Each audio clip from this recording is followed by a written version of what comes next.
आणि अशा प्रकारे आमचा ॲटो रेल्वे स्थानकावर येऊन पोहोचला। आपण दृश्यामध्ये पाहत आहात रेल्वे स्थानका समोरील परिसर, लोकांची ये जा, ॲटो रिक्षा व रेल्वे स्थानक।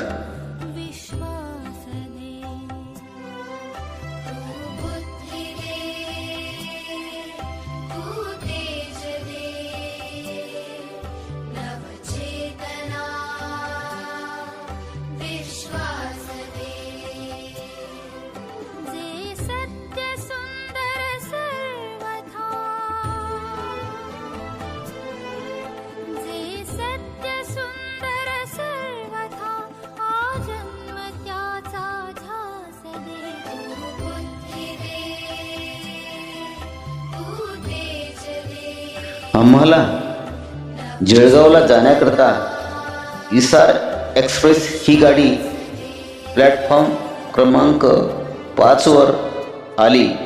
आम्ही गाडीत बसलो व आमचा पुढील प्रवास चालू झाला। ठीक 10:30 वाजता।